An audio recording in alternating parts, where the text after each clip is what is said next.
Hello everyone, my name is Roya, and today I am coming to you with the books that I've read so far in October. So this is my October wrap-up, part one.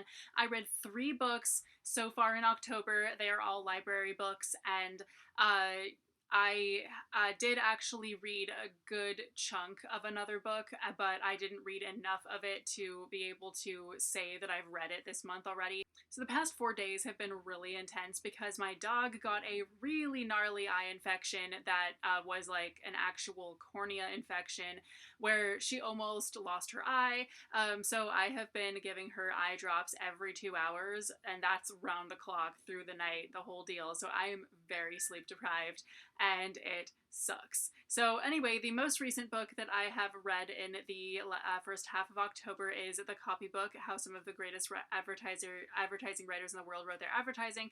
And this is really throwing off my white balance. I'm sorry. I don't know if you can even see the title of this gosh darn book. But anyway, this is a copywriting book, basically with written by a whole bunch of different copywriters. They each contributed kind of a little section where they kind of describe, either their process or some kind of advice or something like that. And then they basically have a bunch of pages that are just their ads that they've done. So this is really interesting, definitely super, super informative. There are a lot of really interesting ads in this, and also some very dated ones. So for instance, because some of these are from a while ago, so long ago that I'm surprised that the people in this book are even still alive who wrote something like that. So for instance, there's one, there's a quit smoking ad campaign type of thing where one of the things in it is a lighter that's for your car.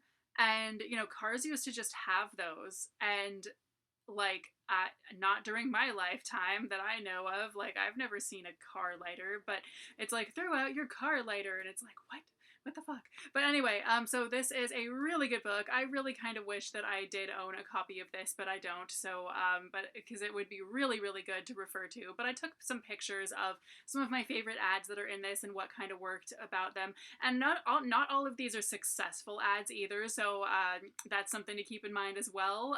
But I definitely really enjoyed reading this. I read this book in one day. It looks really long, but a lot of the pages are just ads. So it's super interesting for sure. Before that one, I read The Iron Will of Jeannie Lo by F.C. Yee. This is the second book in the Jeannie Lo series or duology. It left off in such a way that it might really only be 2 books, but I'm not entirely sure. But anyway, I read the first book back when it first came out, and I loved it, and it took me just forever to read this one. I definitely really enjoyed this one. I think that it is every bit as good as the first one. So this series is about a girl named Jeannie who fights creatures from Chinese folklore, and it's really, really interesting, and I love the crap out of it. And last but certainly not least, the first book that I read in the month of October is In the Country We Love by Diane Guerrero. This is Diane Guerrero's memoir.